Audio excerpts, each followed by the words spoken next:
धर्म, अर्थ, काम और मोक्ष। मनुष्यों के लिए 4 प्रकार का पुरुषार्थ बताया गया है। पुरुषार्थ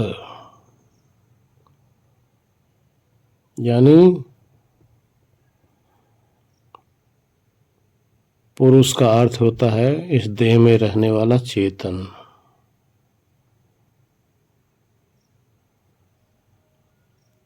इस चेतन को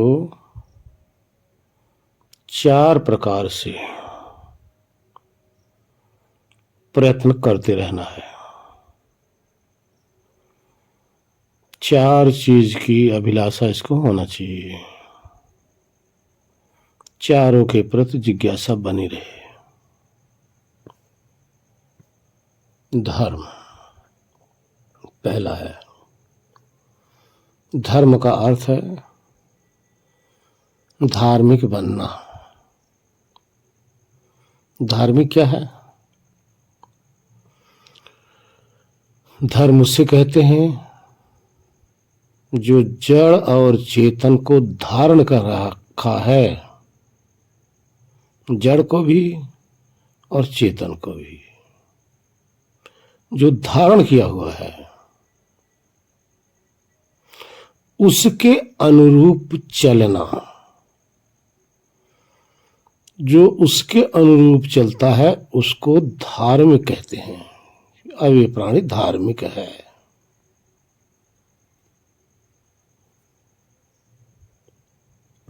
वो क्या धारण किया हुआ है? नियम। वो नियम क्या है? व्यवस्था। जैसे उसका नियम है उसी का पालन करना धार्मिक कहलाया जाता है।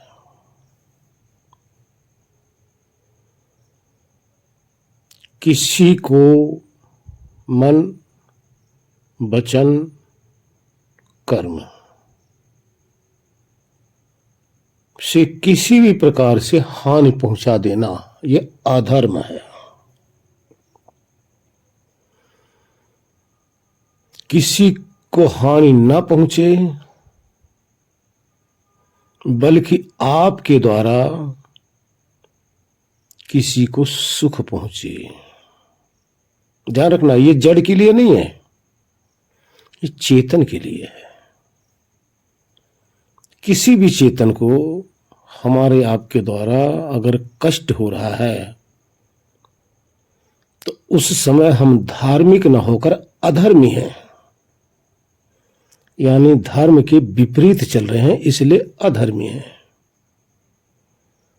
धर्म के अनुकूल चलेंगे तो धार्मिक है।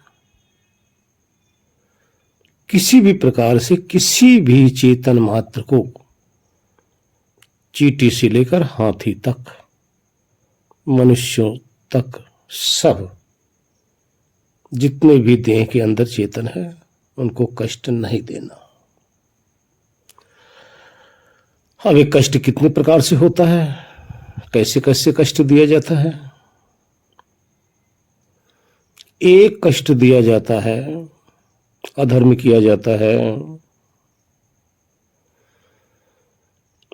अपनी भावना के द्वारा किसी के प्रति गलत धारणा, उसके हानि की कामना या किसी के हानि की भावना, किसी के नुकसान के विषय में सोचना, ये अधर्म है। अगर ऐसा करेंगे तो आप किसी के प्रति तो बाद में सोचेंगे, लेकिन उससे पहले दुखी आप हो जाएंगे। कैसे दुखी होंगे? आप अंदर ही अंदर खिन्न होने लग जाएंगे, बेचैन होने लग जाएंगे। आपको अंदर अंदर से कष्ट महसूस होने लग जाएगा। किसी के प्रति उसकी हानि पहुंचाने के विषय में सोचते ही अधर्मी हो गए। दूसरा, यदि आपने वाणी के द्वारा किसी को अपशब्द कह देते हो, जो उस चेतन को आघात पहुंचे, चोट पहुंचे, सम्मान में चोट पहुंचे, अब आप ये वाणी के द्वारा कह रहे हो। वाणी के द्वारा तभी निकलेगा जब अंदर आपकी भावना होगी, अंदर द्वेष की भावना होगी, तभी वाणी पर किसी के प्रति गलत शब्द निकलेगा। ये वचन से कष्ट देना। तीसरा होता है देह के द्वारा, शरीर के द्वारा। हाथ से किसी को मारना, कोई और चीज लेकर, डंडे लेकर, या ए टू जेड किसी चीज से हाथ के द्वारा किसी को कष्ट देते हैं, दंड देते हैं, उसको कष्ट होता है, दर्द होता है, तो ये भी अधर्म है। जबकि धर्म क्या है? जैसे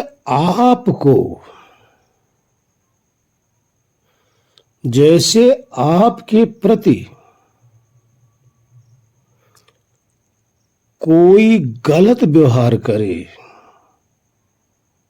तो आपको तो प्रिय नहीं लगेगा, क्योंकि धर्म सबको धारण किया हुआ है। ध्यान रखना, धर्म ने सबको धारण किया हुआ है, आपको भी उसी ने धारण किया हुआ है। जब आपके विषय में कोई गलत सोचता है, गलत बात बोलता है, और किसी के द्वारा आपके पास वो बात आ जाती है, तो आपको कैसा लगेगा? अच्छा नहीं लगेगा ना। जब आपको वाणी से किसी के द्वारा बोला हुआ, किसी के द्वारा सोचा हुआ आपको अच्छा नहीं लग रहा है, तो आप किसी और को वाणी के द्वारा क्यों कष्ट देते हो? आप किसी के प्रति बुरी सोच क्यों रखते हो? क्योंकि जो धर्म आप में काम कर रहा है, वही धर्म दूसरे में भी काम कर रहा है। जैसा कष्ट आपको होगा, वैसा कष्ट उसको होगा। यह है धर्म, जो सबको धारण करके रखता है। जब आपको किसी देह या किसी वस्तु से, किसी साधन से आपके ऊपर अत्याचार कोई अगर करता है, आपके साथ मारपीट करता है, तो आपको तो प्रिय लगेगा नहीं। जब आपको प्रिय नहीं लगेगा, तो आपके द्वारा इस प्रकार का अत्याचार दूसरे देह पे अगर आप करोगे, तो क्या उसको प्रिय लगेगा? नहीं लगेगा, क्योंकि वही धर्म आप में काम कर रहा है, वही धर्म उसमें काम कर रहा है। इसलिए इसको जो धारण करता है, इसको धारण कैसे किया जाता है? मन, वचन, कर्म से किसी भी प्रकार से किसी को कष्ट ना देना।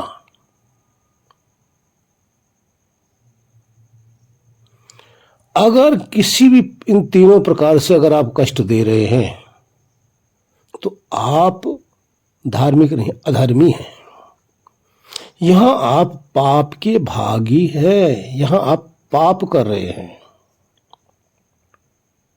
और ये मन, वचन और कर्म से जो भी आप पाप करेंगे, आप भुगतने के लिए तैयार रहो। ये आपके बही में आपके द्वारा किया हुआ ये पाप अंकित हो गया है। अब इससे बच नहीं पाओगे, कभी भी नहीं बच पाओगे। अब ये पाप आपको कब फल देगा, ये उस व्यवस्था के आधार पे है, उसके अनुकूल है। समय आने पर जब ऐसा माहौल बनेगा, जिस माहौल में आपने किसी को ऐसा किया, तो ऐसा माहौल जब आपके साथ बनेगा, तब ही ये पाप का फल आपको मिलेगा। और तब तक तो आप भूल चुके होंगे कि हमने भी कुछ किया है। जब आपको उसका पाप का फल मिलेगा, किसके? आपके जो अधर्म के द्वारा किए हो, तब आप सोचोगे मैंने क्या किया, मुझे ऐसा क्यों हो रहा है। नहीं, मिलेगा वही जो करोगे, फल उसी का मिलेगा। तो इस तरह से अगर देखो, इसी में थोड़ा परिवर्तन कर लो। परिवर्तन कैसे करोगे? थोड़ा बदलाव कर लो। मन, वचन और कर्म से आप किसी से सुख पहुंचाने लग जाओ, किसी को, किसी भी चेतन को। तो जहां पहले में शत्रुता हो रही है, पहले वाला जब अधर्म करोगे तो शत्रु आपके पैदा होंगे, आपसे सबको नफरत होगी और आपके अंदर खिन्नता होगी। आप अंदर अंदर परेशान रहेंगे, बेचैन रहेंगे, और जब फल मिलेगा तो रोगे। अब दूसरी तरफ इसको जब मोड़ दो, धर्म के अनुसार चलते हुए, जब आप धर्म के अनुसार जब चलेंगे तो वहां क्या होगा? मन से आपकी जो भी सोच होगी, जो भी भावना होगी, किसी भी जीव को हानि पहुंचाने की बजाय उसको सुख देने की कामना आपके अंदर उत्पन्न हो जाएगी।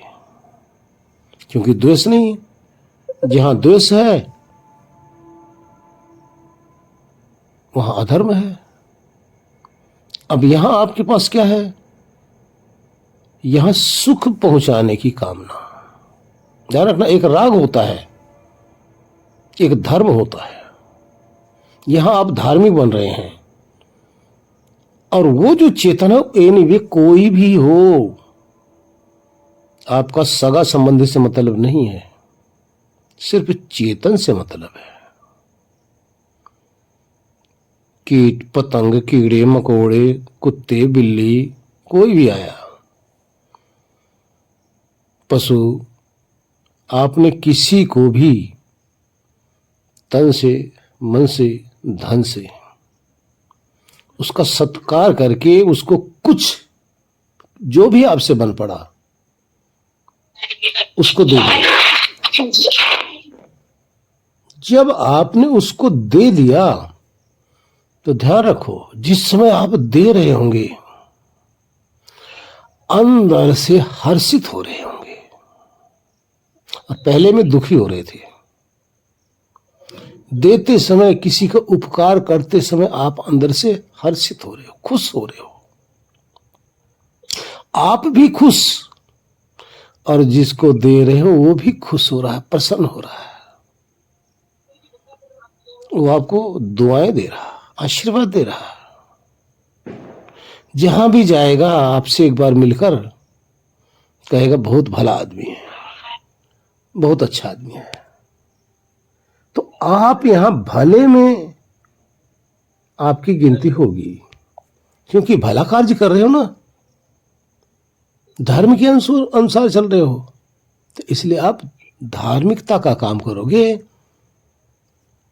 तो आपको पाप रूपी जो फल है यहां मिलेगा ही नहीं। लेकिन ध्यान रहे, एक चीज अवश्य मिलेगा, यहां कष्ट तो नहीं मिलेगा, लेकिन एक चीज यहां अवश्य ही मिलेगा। जो किसी को आप दान दे रहे हो, जो किसी को सुखी कर रहे हो, इसके बदले में भविष्य में आपको सुख ही सुख मिलेगा। और करते ही आप सुखी हो गए, करते ही आप सुखी हो गए। जब भी सोचोगे तब भी आप खुश होगे, और जब इसका फल मिलेगा तब भी सुख रूप में ही मिलेगा।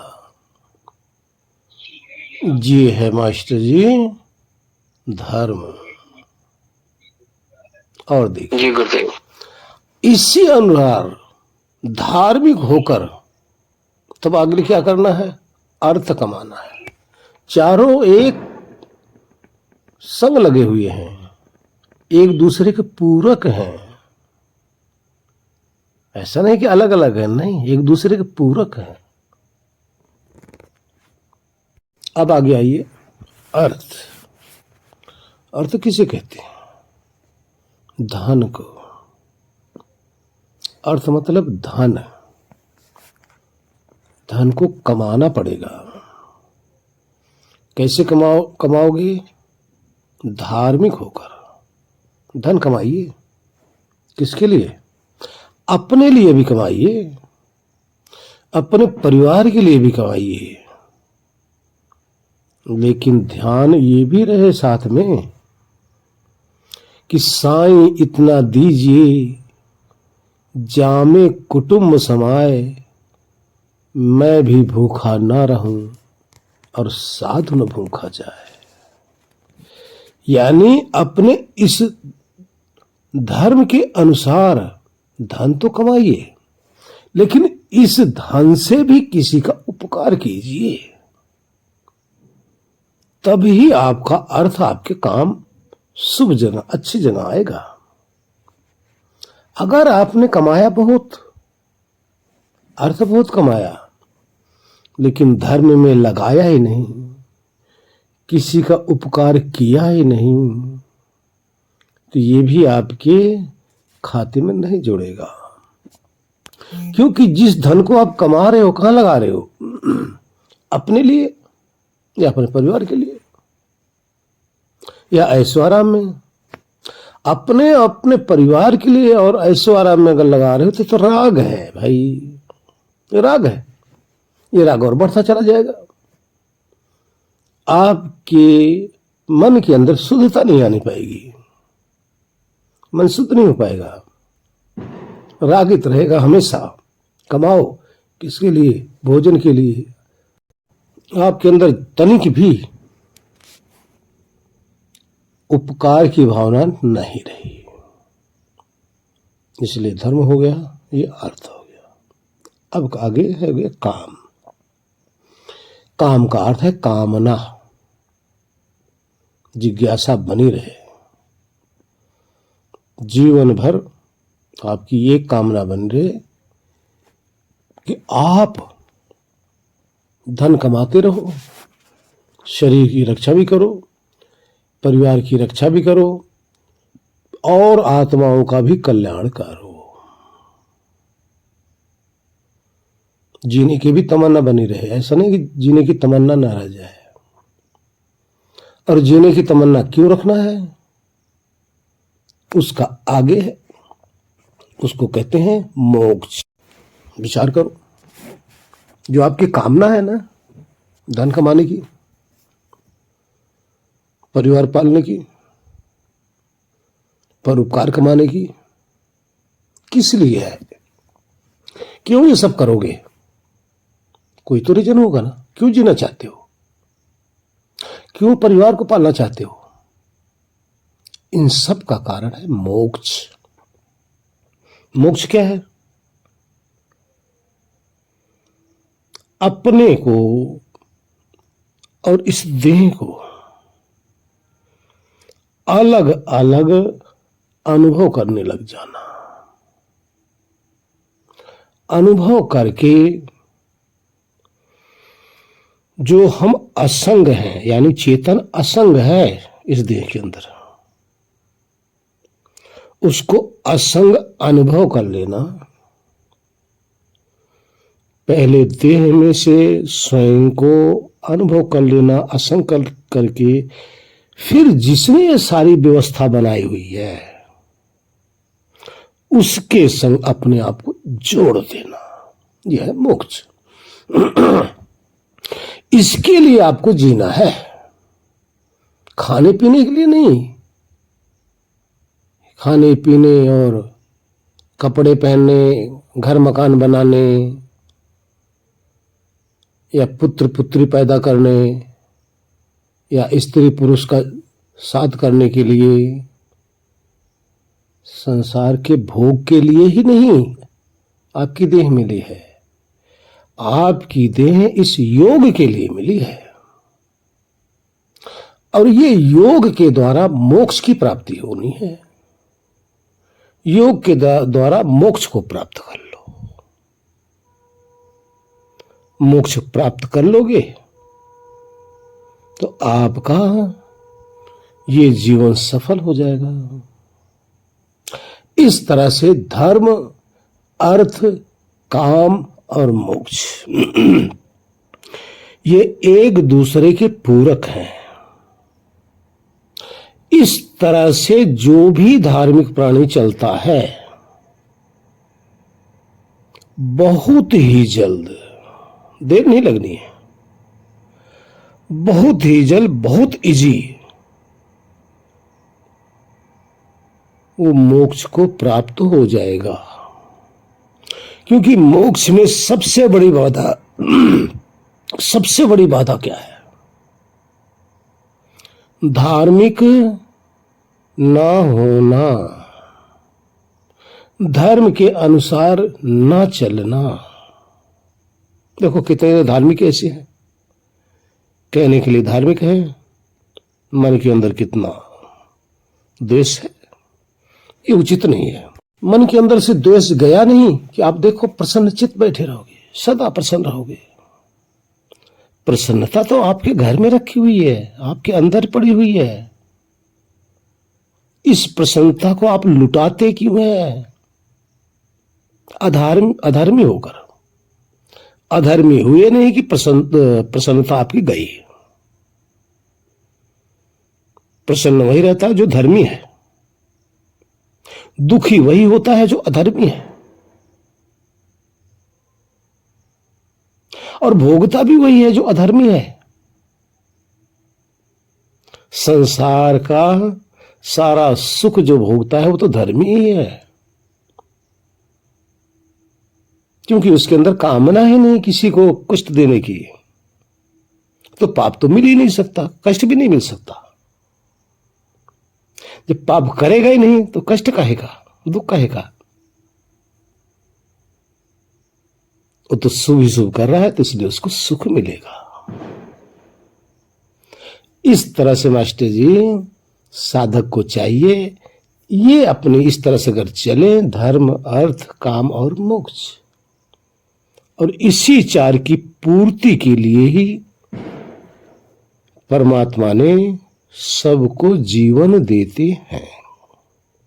लेकिन यहां उल्टा होता है, धर्म त्याग देते हैं, अधर्मी बन जाते हैं।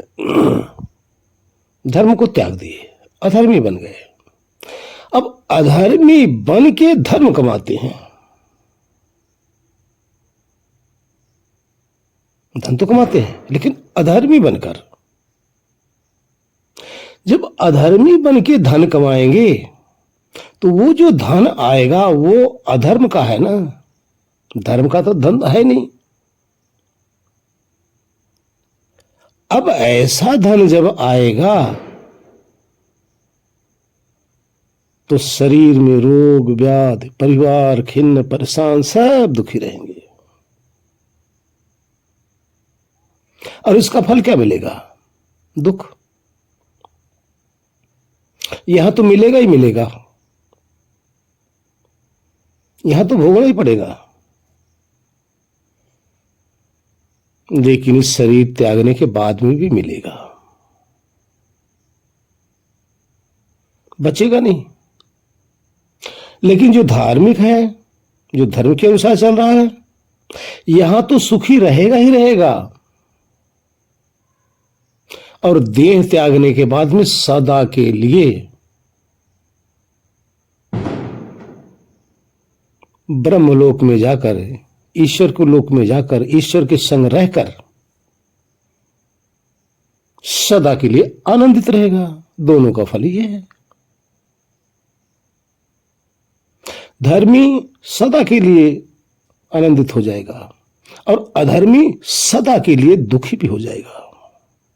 इस जीवन में भी, अगला जीवन लेकर फिर वहां भी दुखी होगा। इस तरह से धर्म, अर्थ, काम और मोक्ष, इसको जो अपना लेता है उसी के लिए ये धरती स्वर्ग है। जो नहीं अपनाता, जो अधार्मिक होता है, उसके लिए धरती नरक है। नरक और स्वर्ग क्या है? स्वर्ग कहते हैं विशेष सुख की प्राप्ति, और नरक किसे कहते हैं? इस देह के द्वारा दुख होना, नस नाड़ियों का जो जाल है, इसी का नाम नरक है। इसमें पड़कर दुखी रहना। स्वर्ग कहते हैं इस शरीर में रहते हुए मस्त रहना, उदासीन रहना, अंदर से प्रसन्न रहना, और इसी का फल है मोक्ष, परमानंद की प्राप्ति। और दूसरे का फल है परमानेंट